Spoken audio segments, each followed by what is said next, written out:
नमस्कार मित्रांनो, मी नयन स्वागत करतो आपल्या यूट्यूब चॅनलमध्ये.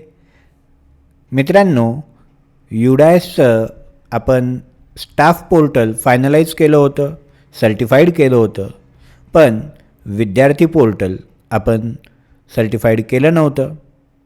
बघूयात विद्यार्थी पोर्टल SDMSवर कसं सर्टिफाईड करतात ते. त्यासाठी आपल्या ब्राउझरच्या वरचा जो ॲड्रेस बार आहे इथे sdms.udisplus.gov.in हे आपली युडायसच्या विद्यार्थी पोर्टलची साईट लावली आहे.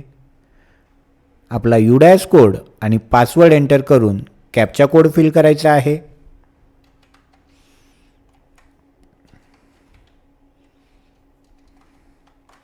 आणि लॉग इन या बटनावर क्लिक करायचं आहे.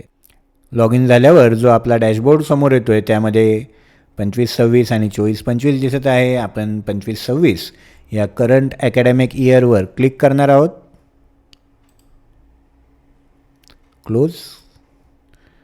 इथे डाटा नॉट सर्टिफाईड असं ऑप्शन पाहायला मिळत आहे. त्यासाठी आपल्या डाव्या बाजूला जे स्कूल सर्टिफिकेशन आहे त्या स्कूल सर्टिफिकेशनवर एक क्लिक करायचे आहे. आपला युडायस कोड आणि त्याच्या पुढं डाटा नॉट सर्टिफाईड असं ऑप्शन दिसत आहे. थोडंसं खाली स्क्रोल करून I hereby declare that या बॉक्सवर एक क्लिक करायचे आहे आणि सबमिट या बटनावर क्लिक करायचे आहे. एकदा आपल्याला कन्फर्मेशन विचारतं आहे ज्यामध्ये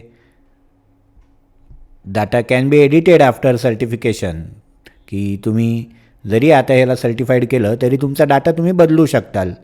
पण जर का तुम्ही काही नवीन विद्यार्थी ॲड केला, मग तो स्कूल लेवलवर असू की ब्लॉक लेवलवर असू, किंवा कोणाला इम्पोर्ट केलं किंवा क्लास शिफ्ट केला, इनॅक्टिव्ह केला, काही जरी केला तरी आपलं सर्टिफिकेशन आपण जे आता सर्टिफाईड करत आहोत ते डिसर्टिफाईड होईल आणि आपल्याला पुन्हा एकदा त्याला सर्टिफाईड करावं लागेल. ओके करूयात.